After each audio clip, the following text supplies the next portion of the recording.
Hey guys, it's Lucas here from Sports Tips by Jellyman. NBA Game 5 done and dusted. We head to Game 6. The Bucks winning.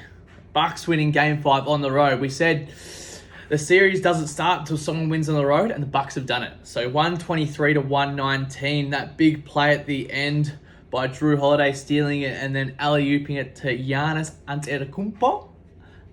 The Bucks will win the shootout every time against the Suns, and the Suns need to get back to defending like they normally do.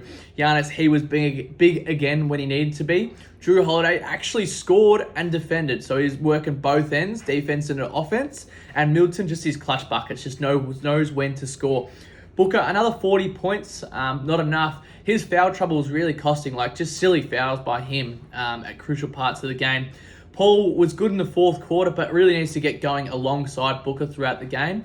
Ayton had a good game, but his defense on Giannis, I think Kendrick Perkins actually mentioned it this morning. He's playing a bit of college ball defense, so letting him catch it, then hands up and not getting up in the grill of Giannis, trying to stay out of foul trouble.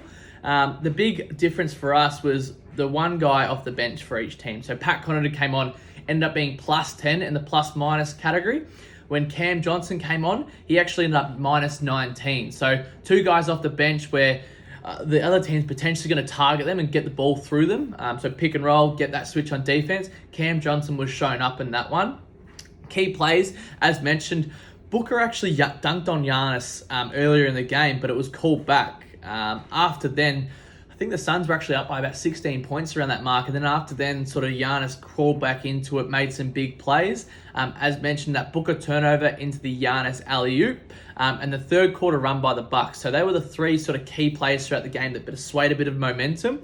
Now the stats for this one went as such. So obviously Game 5 was 123 to 119. Giannis, 32 points, 9 rebounds and 6 assists. 14 of 23 from the field, 4 of 11 from free throws. So obviously back on the road again. Obviously distracted at the line. Saw the bloke counting money with the 10-second call. Now Middleton, he actually had 29 points, 7 rebounds and 5 assists. Jrue Holiday, 27 points, 4 rebounds and 13 assists. 12 of 20 from the field. As mentioned, P.Connaughton, 14 points and 6 rebounds and plus 10 in that plus-minus category.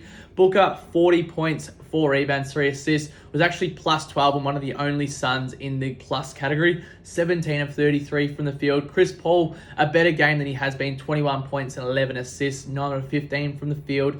3 from 3. Try saying that fast. DeAndre Ayton, 20 points and 10 rebounds. But didn't really seem dominant. He had 20 and 10, but he wasn't a dominant 20 and 10 where it's okay, Ayton was a standout player. So need a bit more from him. As mentioned, C.Johnson, the 6 points, but minus 19 in the plus-minus category. Game 6 stats look like this. The Suns are actually 2-0 in Game 6 in this playoffs. The Bucks are 2-0 in Game 6. So the Bucks have actually won their last 3 closeout games. Booker, 47 in his first Game 6 and 22 in the second. Ayton, 8 points and 16 points in his last 2 Game 6s. Paul, 8 points and 41 points. So obviously had 41 in their last closeout game. Crowder, 18 and 19 points. So look for Crowder to have a big game. Giannis, 30 points in the only Game 6 he's played. Middleton, 38 and 32. So look for him to score well. Jrue Holiday, 21 and 27. So another big game from Jrue. Feel free to like, follow, and subscribe for more insights on the NBA.